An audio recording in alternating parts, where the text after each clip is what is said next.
Agora, o que que Ana fez? Ana foi buscar a sabedoria de Deus. Ana não deu troco. Ana não falou assim, vou fazer o mesmo, vou pagar com a mesma moeda. Ana foi pedir para quem sabia dar alguma coisa. Ana foi pedir para a fonte. Ana foi pedir para o Deus Todo-Poderoso. Ana sabia que tinha alguém que podia resolver o problema do cenário da vida dela, que era Deus. Ana foi orar a Deus. E Deus não deu só o que ela pediu. Primeiro o que ela pediu, ela recebeu de uma forma muito especial. Ela não teve um filho qualquer não. Ela foi mãe de Samuel. Você pode chorar muito tempo, mas se você confiar o cenário da sua vida nas mãos de Deus, quando você receber, vai ser muito melhor do que você pensar.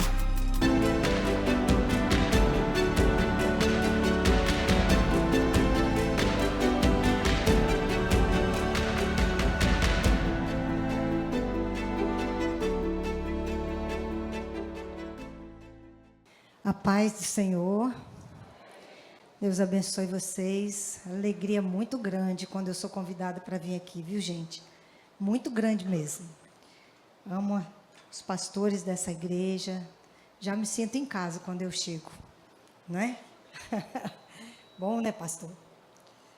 Gente, é bom ver assim o trabalho que vocês fazem aqui, não é? É bom ver o crescimento que se busca aqui, porque esse é o papel da igreja, né?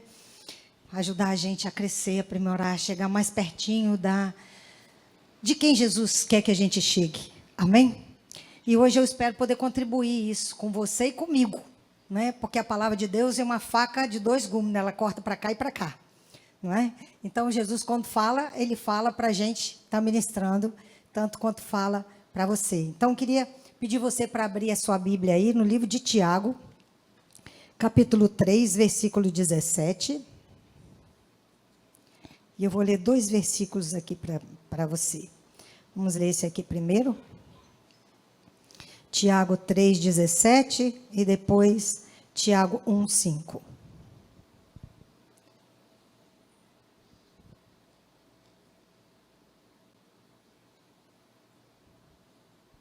Amém? 3,17 diz: Mas a sabedoria que do alto vem é primeiramente pura, depois pacífica, moderada, tratável, cheia de misericórdia e de bons frutos, sem parcialidade e sem hipocrisia. Versículo 1:5. E se alguém de vós tem falta de sabedoria, peça a Deus, que a todos dá liberalmente e não lança no rosto, e ser-lhe-á dada. Senhor Deus, muito obrigada. Obrigado, Senhor, pela tua palavra, pelo teu povo que tem o coração aberto para ouvir a tua palavra. Senhor, em nome de Jesus, eu quero te pedir, derrama agora, Senhor, do trono da tua glória, a unção poderosa que vem do alto céu. E que não seja nenhuma palavra da minha boca, mas seja aquela que o Senhor determinou para essa noite, para mudar a minha vida e a vida de cada um que está aqui, que está ouvindo pela internet. Pai, eu quero te pedir que a gente hoje chegue um pouquinho mais próximo da pessoa que o Senhor nos fez para ser. E eu já te agradeço pelos frutos em nome de Jesus. Amém? Muito bem, estamos falando sobre sabedoria para mudar cenários. Quem aqui precisa de sabedoria? Quem acha que não precisa, precisa mais do que todo mundo, né? Porque a gente precisa de sabedoria mais do que qualquer outra coisa.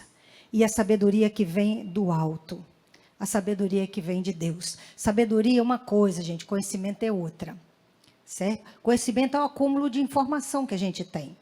Tem pessoas que são pós-doutorado em alguma coisa, tem uma gama enorme de conhecimento, não é? Não necessariamente tem a mesma quantidade de sabedoria. Tem pessoas que são muito sábias e elas não têm conhecimento. Você conhece alguém que não tem conhecimento, mas é sábio? Meu pai só fez até a 4ª série, mas foi um homem tão sábio. A minha avó tinha muita sabedoria. Quem aqui conhece alguém que não teve conhecimento e tem sabedoria? Muitas pessoas. Não quer dizer que a gente tem que abolir o conhecimento, não, viu, gente? Porque o conhecimento está aí. A palavra de Deus diz que o povo perece por falta de conhecimento. Então, a gente precisa conhecer. Mas sabedoria é algo a mais do que o conhecimento. E é importante a gente saber isso, porque muitas pessoas deixam de fazer aquilo que Deus está colocando na sua mão para fazer, porque você não tem conhecimento. Ah, eu não tenho um título, eu não fiz faculdade, eu não estudei isso, eu não estudei aquilo. E aí você fica deixando de realizar o propósito pelo qual você veio no mundo, porque você não tem conhecimento, mas a sabedoria vem do alto céu. E ela está disponível para todo mundo que quer. O problema é quando a gente olha só para o conhecimento que a gente tem e a gente não pede a sabedoria do alto. E como é que é essa sabedoria do alto? A sabedoria do alto é aquela que realmente modifica cenários. A sabedoria do alto é aquela que faz com que tudo que a gente realiza engrandece o nome do Senhor. Tudo que você pede, tudo que você quer fazer com a sabedoria do alto, pode ter certeza, não vai ser só para você. Se você recebe a sabedoria do alto, essa sabedoria vai se expandir. Você não vai abençoar só a sua vida, você vai abençoar a vida de muitas outras pessoas. José foi uma pessoa que ele tinha sabedoria do alto. José foi convidado, foi levado para realizar um sonho. Eu amo a história de José. Eu acho a história de José tão parecida com a nossa realidade. Alguém que passou por tantos desafios para ser aprimorado por Deus. Alguém que passa por desafio, gente? Fala para mim. Pois é, você está sendo aprimorado por Deus. A gente precisa parar de reclamar dos desafios. Porque se você não tiver desafio, você vai ficar num estágio tão inferior que não vai chegar ao propósito que Deus tem para você. Então, glória a Deus pelos desafios. A gente só tem que saber vivê-los. E José soube viver. José foi chamado para realizar para interpretar um sonho. José não chegou falando assim, fiz 1 ano, 2 anos, 5 anos de psicologia, de psicanálise, eu estudei Freud, então eu sei interpretar sonhos. Não é? José falou, vou perguntar para Deus. José pediu a sabedoria do alto, e essa sabedoria eu e você podemos pedir. E quando José pediu a sabedoria veio. E olha que interessante, tinha um rei, e uma pessoa que está no lugar de rei, a gente para imaginar que esse homem devia conhecer de como administrar uma nação, não é não, gente? Você parte do princípio de quem está num determinado cargo tem conhecimento para estar naquele cargo, não é? Aí ele sonha com 7 anos de fartura e depois 7 anos de escassez, que foi a interpretação do sonho. Quando José interpretou o sonho, o rei olhou para os 7 anos de escassez. Tinha primeiro 7 anos de fartura. Quando falou que tinha 7 anos de escassez, ele desesperou. Por que ele não olhou que primeiro tinha 7 anos de fartura? Mas quando a gente não tem sabedoria, a gente foca no negativo, ao invés de focar no positivo, certo? Quando você não tem sabedoria do alto, você se desespera com a falta, você se desespera com a escassez, você se desespera com o problema. Você não olha para a fonte de sabedoria que tem recurso para você em todas as áreas da sua vida, segundo a vontade de Deus, não da nossa. Porque às vezes a gente tem uma expectativa de que Deus vai fazer de um determinado jeito. Aí você pensa, Deus não está fazendo. Tá, só que dentro do propósito dele. Bom, o rei viu o tempo da escassez, ele não viu o tempo da fartura. E José, rapidinho, com sabedoria, ele deu a estratégia. Vamos administrar o tempo da fartura, porque quando a gente administra o tempo da fartura, vai ter sobrando para o tempo de escassez. Certo? Ele tinha a forma de administrar. José tinha sido escravo, tinha sido prisioneiro, e ele sabia como administrar aquela situação que o rei não sabia. Isso é sabedoria, não é conhecimento. Entende, gente? E está à disposição de quem? De quem fez pós-graduação? Não, de mim e de você. Porque a gente não pede mais sabedoria para Deus. Aí, José aqui mostrou que ele administrou as finanças, por exemplo. José fez, daqueles 7 anos de fartura, uma administração tão perfeita, que ele abençoou não só aquele povo, mas todos os povos que estavam em volta. Não morreram de fome porque tinha comida ali. Certo? Ele abençoou muita gente. Mas, nisso, a gente pode entender que, para mudar o cenário financeiro, vamos começar por esse cenário financeiro.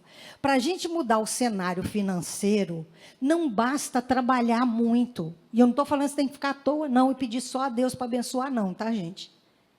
Porque Deus não vai abençoar a preguiça, tá? Mas, na nossa área financeira, se não tiver sabedoria, também não tem fartura. E essa sabedoria, ela vem do alto. E quando a sabedoria vem do alto, para a gente administrar o cenário das nossas finanças, ela prospera. Aí tem muita gente orando para expulsar o devorador. Ô, gente, o devorador entra se você não administra, né, não, gente? O devorador, ele não trabalha sozinho, não. Ele trabalha nas brechas, né? Então, você tem que ter administração para você lidar com a situação, para que você não deixe brechas, porque o cenário da sua vida vai ficar ruim, não é só por causa da ação do inimigo, porque ele entra onde ele achou espaço para entrar. Então, a gente precisa fechar os espaços para entrar. Isso é sabedoria. Amém? E como a gente faz para alcançar sabedoria?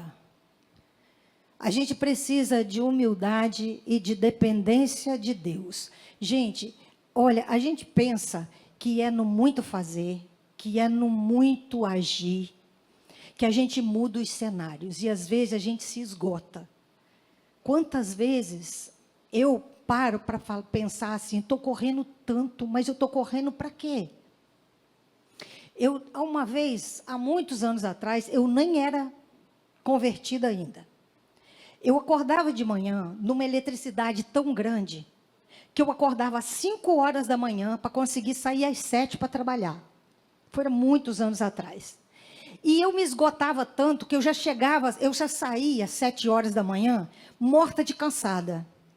Um dia eu parei e falei assim, quer saber? Eu vou acordar 1 hora antes. Mas eu vou fazer tudo devagar e calma. Eu tive que ficar esperando o tempo, porque sobrou tempo para caramba. Aquilo que eu levava 2 horas para fazer, eu fiz em meia hora. Por quê? Porque na calma, você vai no lugar certo. Você pega a coisa no lugar certo. No desespero, você vai lá, volta cá, não sabe para onde você foi, não sabe o que você pegou. Você abre uma coisa, você não sabe o que você abriu. Você perde, você não sabe. É ou não é assim, gente? É no desespero. Aí você pensa que é no desespero que você vai realizar as coisas. Não é no desespero, é na calma, é na tranquilidade, é na sabedoria que vem do alto. Mas isso precisa da gente confiar no caráter de quem está falando isso para nós, e não sou eu. É você confiar no caráter de Deus. Se você confia no caráter de quem está dizendo para você, não estáis ansiosos com coisa alguma, se você confiar no caráter de quem está falando isso para você, você muda o cenário da sua saúde física, emocional, mental e dentro da sua casa. Certo? Amém, gente? Quem concorda com o que eu estou falando? Amém? Para isso a gente tem que viver na direção de Deus. Olha, Abraão foi um homem que mudou o cenário por causa de uma obediência e por causa de confiar no caráter de Deus. Deus falou para ele, vou te dar uma descendência que você não vai poder contar, como a areia da praia, como as estrelas do céu. Aí ele dá um filho só para ele, para gerar essa descendência. E depois ele pede assim, um filho. Aí como é que fica a promessa? Aí imagina Abraão falando assim, bom, eu visualizei o cenário. Eu vi uma descendência enorme. Eu vi muita gente. Agora, só está pedindo esse único filho, não faz sentido. Abraão não confrontou Deus porque não faz sentido. Abraão confiou no caráter de Deus. E ele simplesmente obedeceu. E ele saiu e falou com os moços que trabalhavam com ele, as pessoas que trabalhavam com ele, que acompanhavam ele, foram com ele até um determinado local. E ele falou assim: agora espera aí, que eu e o moço vamos lá prestar culto ao Senhor, adorar o Senhor, e daqui a pouco nós voltamos. Ele já declarou: nós voltamos. Ele sabia que ia voltar, ele não sabia de que jeito. Ele não sabia se ia ser com um menino ressuscitado ou não, mas ele sabia que ele ia voltar. Mas por quê? Porque não questionou o caráter de Deus. Nós questionamos demais, por isso que o cenário da nossa vida não muda. Porque a gente fica baseado no conhecimento que a gente tem. A gente olha a situação e fala assim: mas Deus me prometeu prosperar. Só que eu estou desempregado. Então não faz sentido o que Deus falou. Faz de alguma maneira. Então continua obedecendo, porque uma hora a coisa vai acontecer. Deus disse algo e muitas vezes não acontece rápido. Deus permite que o cenário continue o mesmo, para que você aprenda e eu aprenda a confiar no caráter de Deus. Amém, gente? Muitas vezes a gente perde por causa disso, porque a gente fica questionando o cenário e pensa assim: não combina com a promessa. A promessa de Deus. Alguém tem promessa aqui para a sua vida? Eu tenho muitas. Você tem a promessa, mas não está combinando com o cenário que você está vivendo. Mas não importa, quem prometeu é Deus. Confia no caráter de quem te prometeu. Amém, gente? Quando você confia no caráter de Deus e não nas suas possibilidades, as coisas acontecem. No tempo de Deus, Deus vai fazer e vai mudar o cenário da sua vida quando você mudar o que precisa mudar. Olha, Deus nos deu o livre-arbítrio. Ele quer mudar o seu jeito de pensar. O apóstolo Paulo diz o seguinte: não vos conformeis com esse mundo, mas transformais pela renovação da nossa mente. Tudo começa com o nosso jeito de pensar. Deus quer mudar o nosso jeito de pensar, mas Ele não pode entrar dentro da nossa mente e ficar trocando as informações. Ele não pode ir lá ficar mexendo nas sinapses da nossa mente. Ele não pode fazer isso, porque Ele deu liberdade para a gente agir. Aí o que Deus faz? Ele usa o cenário da vida, as circunstâncias, para te provocar, para te dar direção, para fazer você mexer de determinada forma, e a situação transformar você. Aí o que a gente faz? A gente reclama da situação. Senhor, olha só o que eu estou vivendo. Senhor, eu não queria estar vivendo isso. Muda o cenário da minha vida. Você pede para mudar o cenário ao invés de pedir para mudar você. Pede a Deus para ajudar você a enxergar o que você precisa mudar em você, porque aí o cenário muda. Por que o cenário vai mudar? Porque Deus não vai precisar do cenário mais para te transformar. Você se transformou. Quem me entendeu? Ele está usando o cenário para mudar você. Quando você chegar no ponto que Deus quer que você chegue, aí Ele não precisa mais desse cenário, Ele mesmo vai transformar. E Ele faz assim para mudar, certo? Ele só dá um estalo para mudar. O problema, gente, é a gente não enxergar isso, não perceber isso, e a gente querer fazer do nosso jeito. A gente precisa entender como funciona a nossa visão, o nosso tipo de pensamento. Quando a gente está insatisfeito com o cenário da nossa vida, quando a gente quer que o cenário mude de qualquer jeito e não avalia ele, você, ao invés de pedir sabedoria no lugar certo, você se revolta. E muitas vezes a sua revolta, você joga ela em cima dos outros. Quantas pessoas insatisfeitas com o cenário da própria vida, ela vai jogar o veneno dela no outro, ao invés de resolver o seu problema. Isso aconteceu com Ana e Penina. Penina era uma mulher triste, amargurada, porque não tinha o amor do marido.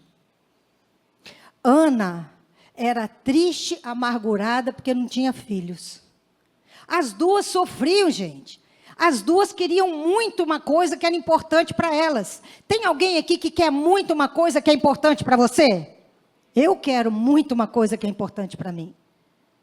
Só que muitas pessoas agem de uma forma totalmente descompensada, porque são frustrados. Gente, a frustração da nossa vida, a nossa frustração por causa do cenário que a gente vive, que a gente não queria viver, faz a gente agir errado.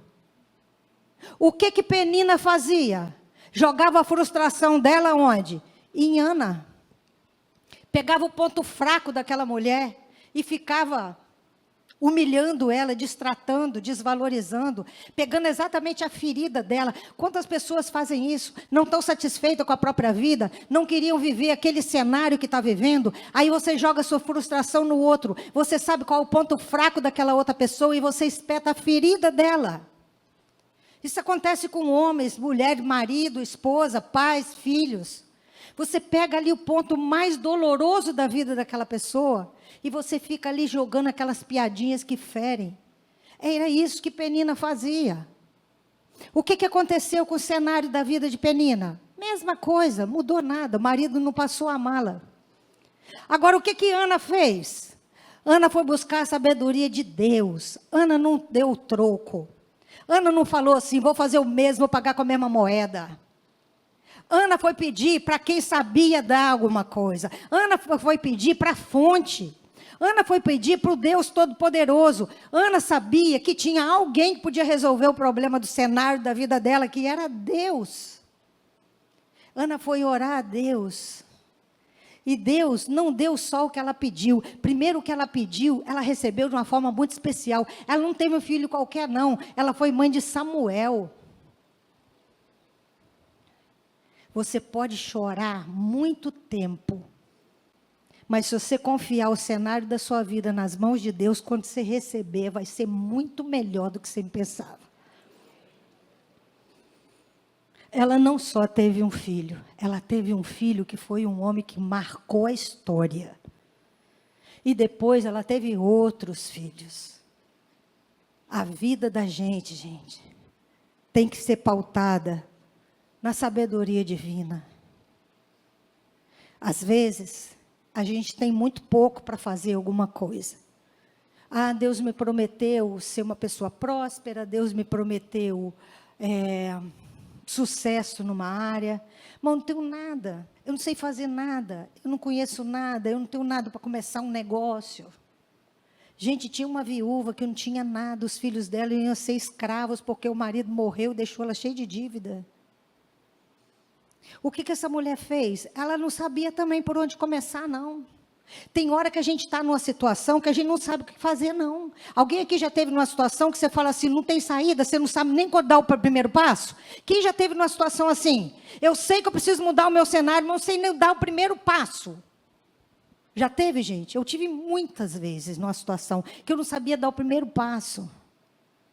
Mas eu não sei, mas alguém sabe. Então eu vou perguntar para quem sabe. O que a viúva fez? Eu vou perguntar para o profeta. E ela teve a direção. Ela teve a direção de Deus e o cenário da vida dela mudou. Amém? Eu quero mudar cenários na minha vida. Você quer? Gente, existe um cenário que pode ser muito feio. E eu e você estamos construindo ele. O cenário do futuro não vai ser bonito se a gente não mudar. Em muitas áreas na nossa vida. Principalmente na criação dos filhos. Esses dias uma pessoa veio falar comigo assim, Elizabeth, eu fui cuidar do filho da vizinha que ela me pediu. Precisava ir no médico, pediu para eu ficar com o filhinho dela para mim, de 7 anos. Eu fiquei com ele 4 horas na minha casa, ela falando. Mas, ô criança insuportável. Ela falou, nunca mais eu fico com o filho dela. O pior que ela não queria ficar, e ninguém mais, nem os parentes dela queria ficar com o menino. Porque o menino era intragável. Agora, uma criança é intragável por si só? Nasceu intragável? Quem estragou aquele cenário todo foi a mãe e o pai. Ela dizia assim, o menino falava assim, eu quero isso assim, assim. Ela falou assim, mas não tem. E ele falou assim, mas eu quero. Ela falou assim, mas eu não tenho para te dar. E ele falava assim, não importa, eu quero. E o menino passou 4 horas dentro da casa dela falando, mas eu quero. Até que ela perdeu a paciência com ele. Fica querendo, porque eu não tenho nada para te dar. Você transforma crianças numa pessoa insuportável, que ninguém vai querer ficar. Por quê? Porque você não consegue ter autoridade, você não consegue se colocar no lugar de pai e mãe e educar. Gente, tem um cenário feio preparado para acontecer no futuro. Sabe qual é? Uma geração que não se rende a Deus. Uma geração que não vai conseguir obedecer a Deus, porque se ela não obedece a alguém presente, que ela está enxergando, que ela está vendo, que ela está ouvindo, você acha que ela vai obedecer a Deus, que ela não está ouvindo, que ela não está vendo? Diz para mim, tem essa possibilidade? Não tem. E eu preciso dizer isso para você, porque eu lido com essas consequências todos os dias no meu trabalho. Para quem não sabe, sou psicóloga também. E é muito difícil. Uma paciente minha hoje falou para mim assim, Elizabeth, eu tenho uma clínica e não consigo gente para trabalhar. Porque eu chamo pessoa, contrato jovens para trabalhar. Esses jovens, eles não pensam, eles não raciocinam. E se eu chegar para eles e falar assim, o que você fez está errado, eles fecham a cara, ficam emburrados e vão embora. E outra coisa, sabe quem vai pedir emprego para essas pessoas? É o pai e a mãe. Eu falei, querida, nunca contrate uma pessoa, porque o pai e a mãe foi pedir emprego para ela. Já começou errado. Que cenário feio. Alguém está entendendo o que eu estou falando aqui, gente? Quando a pastora falou para mim, eu queria que você falasse sobre sabedoria para mudar cenários. A primeira coisa que me veio na mente, nós estamos construindo um cenário horroroso para o futuro. Porque a gente não sabe como agir agora. Gente, o seu filho não é seu, não. Ele é um cidadão e uma cidadã que vai fazer diferença no mundo. Para o bem ou para o mal. Ele vai ajudar pessoas a terem mais consciência, mais lucidez, ou ele vai ser um chato que não vai ser nada na vida, que ninguém vai querer nem estar perto dele. Então, em nome de Jesus, para de ficar botando tapete vermelho para o teu filhinho ou tua filhinha passar, e dá a ele um pouco de realidade, gente. Aí um pai uma vez estava ouvindo isso, falou assim, você quer que eu arrume um trabalho para o meu filho, arrume um emprego para o meu filho de 5 anos? Eu falei assim, não senhor, e nem vou te explicar o que eu quero, porque o senhor já falou disso aí, já não entendeu o que eu falei. Certo? É mais fácil para você pegar uma criança de 2 anos de idade, botar sentada com o celular na mão. Já é provado, gente, está criando problemas mentais. Aí tem gente que fala assim, o meu não tem problema mental nenhum. Você não viu ainda, filha. Quando você vê, não dá mais jeito para retroceder. Tá? Então, se a gente quer mudar cenário, gente, vamos mudar cenário com consciência. Mas não é o cenário só atual. Vamos nos responsabilizar pelo cenário do futuro também. O que você e eu temos responsabilidades hoje para mudar a realidade? Você pode mudar a realidade da sua casa hoje, você pode mudar a realidade da sua cidade hoje, você pode mudar a realidade da sua igreja hoje se você se comprometer. E você precisa assumir a responsabilidade de alguém que está criando pessoas para fazer diferença no futuro. Quem está me entendendo? Ou a gente faz isso, ou a história vai ficar feia. O cenário financeiro pode mudar com sabedoria.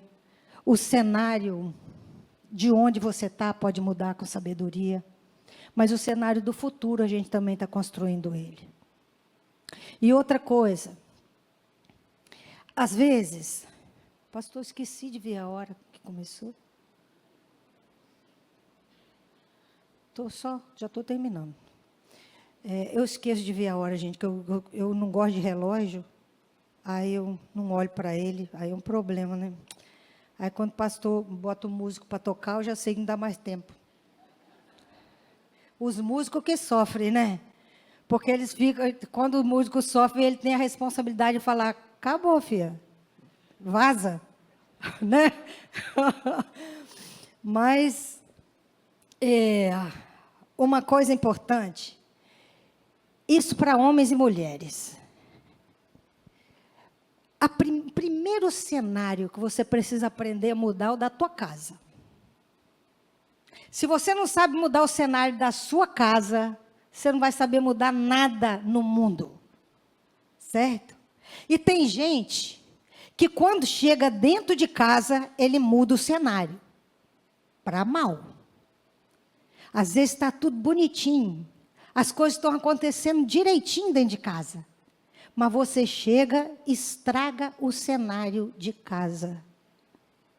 Eu estava fazendo uma palestra uma vez para um grupo de mulheres. Fiquei 5 dias numa igreja. Aí no primeiro dia, eu estava falando como que as mulheres que não têm sabedoria chegam em casa. A primeira coisa, isso vale para homens e mulheres, tá? Eu estava falando num congresso de mulheres, mas vale para homens também. Você chega em casa, imagina a mulher quando chega em casa. Eu perguntei para elas assim, qual é a coisa mais importante que tem dentro da sua casa? Seu tapete? Não. Seu sofá? Não. Sua mesa? Não. São seus filhos? Claro que sim. Mentira. Mentira.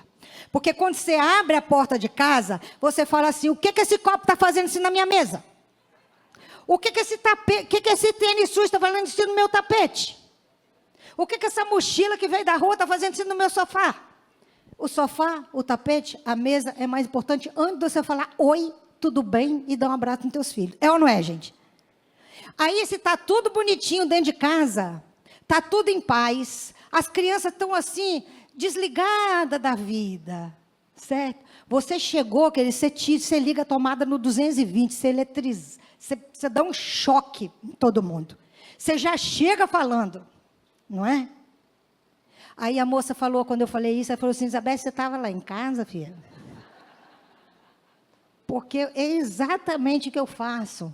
Eu falei assim, pois é, você desconstruiu a paz que estava acontecendo na casa, né? Porque estava todo mundo distraído. Um fazendo uma coisa, outro fazendo outra. Você chegou, você bombardeou tudo. Aí ela falou assim, não, mas isso não é de Deus. Eu falei, claro que não. Deus é Deus de paz, não é Deus de confusão. Ela falou assim, mas eu preciso mudar. Eu falei assim, então, filha, respira fundo. E determina, busca sabedoria em Deus. Certo? A gente precisa procurar terapia, sim, para fazer colocar em ordem o nosso emocional. Mas Deus também nos ajude a entender como que a gente precisa aprender a ter domínio próprio. E ela falou, vou conseguir. Eu vou conseguir. Se eu já contei essa história aqui para vocês, gente, você escuta como se eu não tivesse contado, tá bom? Aí, eu vou conseguir. Eu falei assim, eu acredito. No dia seguinte, ela falou assim, Elizabeth, cheguei em casa, abri a porta, 10 horas da noite, depois do congresso. Quando eu abri a porta, meu marido estava no chão, jogando com as crianças. Tinha caixa de pizza para tudo que é lado. Tinha copo de refrigerante espalhado em todo o canto, eu não sei, só tinha 3 pessoas, eram meus 2 filhos e meu marido. Tinha tanto copo que eu não sabia, parecia que tinha uma multidão dentro daquela casa. Era coisa espalhada demais, pedaço de pizza perto de um lugar, outro na outra. Diz ela que olhou e falou assim, Senhor, não dava para diminuir um pouquinho o teste? Porque o Senhor pegou pesado. Aí ela falou assim, não, eu prometi que eu vou vencer. Imagina você chegando, teu marido está lá conversando, brincando com teus filhos. Que cenário é esse? Não importa, assim, quanto o tapete estava sujo, quanto estava de coisa espalhada, mas imagina o cenário emocional, não era tranquilo? Você chegou, contaminou. Aí ela olhou e falou assim, eu vou conseguir. Botou a bolsinha dela na cadeira e chegou perto das crianças e falou assim, dá um lugarzinho aí para a mãe brincar também. O marido olhou para ela e falou, está doente. Foi, descobriu que está muito mal, está despedindo da gente. Aí ele ficou quieto, olhando para ela, esperando a próxima pergunta. Aí o menininho de 7 olhou para o outro e falou assim, fala nada não, isso é armadilha. Calma, que o negócio vai ficar feio ainda. E aí ela falou assim, aí ela riu, sentou, fez de conta que não ouviu nada e brincou com eles. Eles esqueceram, se divertiram, ela brincou também. 1 hora depois ela saiu, falou assim, vou fazer um lanchinho para todo mundo. E enquanto eu estou na cozinha fazendo o lanche, faz uma coisa para mim, dá uma arrumadinha aí na sala para mim. Aí ela foi para a cozinha, fechou a porta da cozinha, porque os olhos não vê, o coração não sente. Você quer que arrume, mas você quer do teu jeito, não é isso? Se o marido pega a vassoura de um jeito diferente, você fala, larga que eu faço, não é? Não sabe aproveitar o trabalho do outro. E aí ela fez o lanche dela, quando ela voltou, botou o lanche na mesa, estava tudo arrumadinho, querido. Não estava do jeito dela, mas estava arrumado, está tudo bem. Isso é mudar o cenário da casa da gente, você me entende? Mas para isso a gente precisa de sabedoria que vem do alto. Porque você vem da sua infância de um outro tipo de cenário. Talvez você tivesse uma mãe que só falava com você gritando. Um pai que só chegava em casa batendo porta. Talvez você tenha vindo de um cenário que só tinha gritaria na sua casa. E aí você faz o seguinte, você sofreu, você ficou amargurado, você ficou aborrecido, ficou triste, ficou chateado, ficou traumatizado, porém, agora eu sei, filho, manda quem pode, obedece quem tem juízo, certo? Mas, gente, resumindo aqui, é Deus quem dá a sabedoria, amém? Mas a gente precisa querer. Ele diz, pede, que vai ser dado a você. Para eu pedir, eu tenho que ter consciência de que eu necessito e eu preciso desejar. O problema é que a gente não tem consciência e sem consciência a gente não deseja, certo? Então vamos despertar e vamos acordar e vamos entender, tem um cenário futuro que para ser construído eu preciso participar dele hoje. Tem um cenário da minha casa que eu sou responsável para manter esse cenário em paz. Tem um cenário, querido, na tua igreja, tem um cenário dentro das suas amizades, tem um cenário na vida que você é parte integrante, parte importante disso aí. Então que Deus possa nos abençoar e fazer com que a gente desperte o interesse de fazer diferença no cenário da nossa vida e no cenário da vida de outras pessoas. Amém? Você pode ficar de pé para a gente orar?